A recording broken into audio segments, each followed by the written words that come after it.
Okay, how's it going, ladies and gentlemen? It is me, Alp here, and I want to apologize in advance for the weird way of me recording this. I normally use a wireless mic to record these military surplus videos, but sadly it did not want to cooperate with me today. It was popping when I recorded it. I recorded the video, and everything was going fine.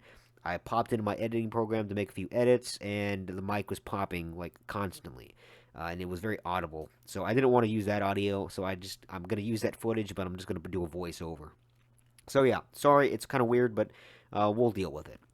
So this is a original crate or case of inert school training practice rounds for the 57 millimeter S60 anti-aircraft gun. I believe these are of Hungarian origin, judging by the markings on the inside of the case, and the actual rounds themselves have Hungarian markings on them, or at least markings in Hungarian, the language. So I'm assuming these are manufactured and originated from Hungary. Hungary did operate the S60. They did domestic production.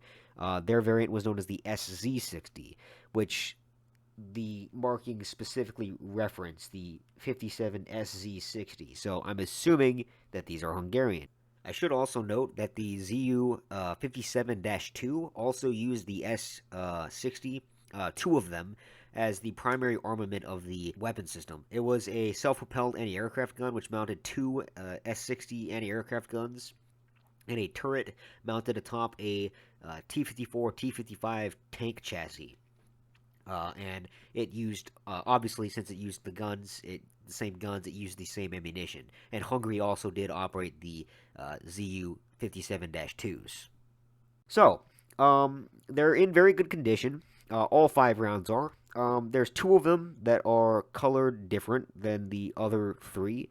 That would be the ones with the 84 on the case, which I believe is 1984. Three of them are dated 1985, two of them are 1984. The three 1985 ones are this more yellow-brown color compared to the 1984 ones being more of a green-brown color, or just green color. I don't know why. It's probably due to a difference in the paint mixing that they did in the factory. Um, but that's just speculation at this point. I think it's the most reasonable explanation, though, and really the only one I could think of. But overall, they're in very good condition. There's no rust on these at all, at least externally. There's very little paint loss. You can see that some of them are painted more sloppily than others, but I mean, it's ammunition. What do you really expect? Um, they're training rounds nonetheless. So, you know, these are basically going to be used in classrooms or out in the field when you want to give recruits the ability to teach them how to handle and load the guns without giving them actual live ammunition that they could hurt themselves with. Obviously, when you're teaching somebody how to load, especially a larger gun, you don't want to give them live ammunition the first few times. So you can see that these do have the red triangles on them, which if you have ever seen inert ordnance before from the Eastern Bloc, you'll probably recognize as an almost pretty, I'd assume a universal symbol of saying this is inert. Because I have a few other pieces of inert ordnance that have that on there from different countries like Czechoslovakia and Poland. So I think it's pretty universal.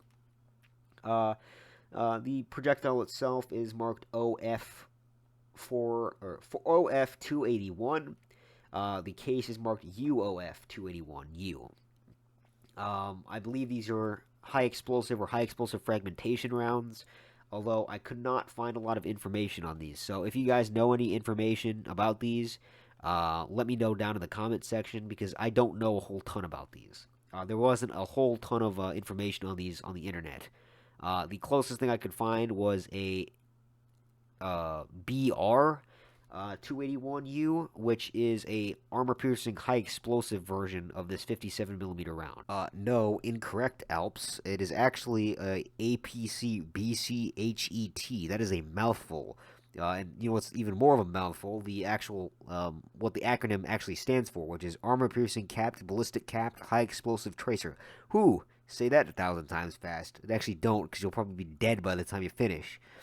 So yeah, the UBR 281 and UBR 281U that I mentioned is not an APHE round. It is a whatever you can see. You can read the Wikipedia page, right? Now I know Wikipedia is not like the best source, but it's what I have right now. So I'll probably research these more in depth later on. But yeah, that's what Wikipedia says. I was incorrect, but it did not look at all like the projectile that is in this one, and it was marked BR 281, not OF 281. So yeah, that's pretty much all I know about these pieces themselves. And yeah, so without further ado, ladies and gentlemen, if you enjoyed this video, leave a like. If you did not, leave a dislike, and we will see you guys next time. Again, sorry for the weird way of doing this weird voiceover thing. We'll see you guys next time. Peace.